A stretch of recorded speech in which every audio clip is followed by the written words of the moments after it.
Let's talk about this with Midas Touch legal analyst Dina Dahl. All right, Dina, what did you think about this back and forth? We were thinking he would testify, and then all of a sudden learning, no, he wasn't going to.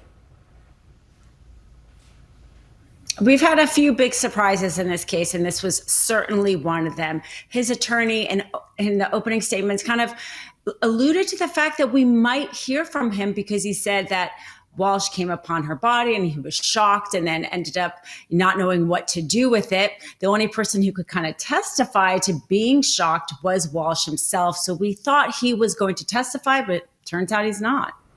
So part of this issue was the defense wanting the jury to know what he had pleaded guilty to, the disposal of her body. Unbeknownst to the jury, he had pled guilty to this. They do not know that. We know that. They don't know that.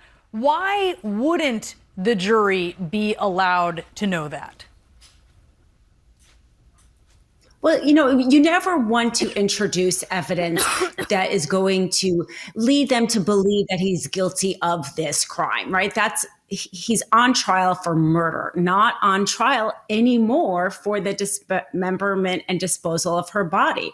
Any prior separate crimes, or even here because it's connected, you don't want the jury to get influenced by any guilty plea or any other conviction. So that's why this one was kept separate. So that way they could really just decide on the murder charge and not be swayed by that guilty plea.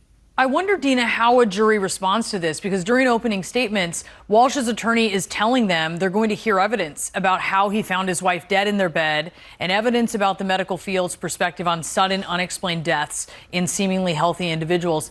They only could have heard the first thing from him, and they haven't now. Where do they go with that? Brianna, I think you've got the exact issue that is a problem with a defense attorney or any attorney in the beginning saying that the jury's going to hear something and then not following through. At the end of the day, the entire credibility of Walsh's case lands with the lawyer, because the lawyer is the spokesperson, let's say, for him. And so for him to say one thing to the jury or kind of lead them to believe they were going to hear certain evidence and then not do it, it definitely hurts the credibility not only of the lawyer, but really the entire case. That's something you never want to do as a lawyer. And so they had to probably make that calculus that him testifying was going to be worse than him not, but still, that did not help them. Yeah, what a moment. Dina Dahl, thank you so much.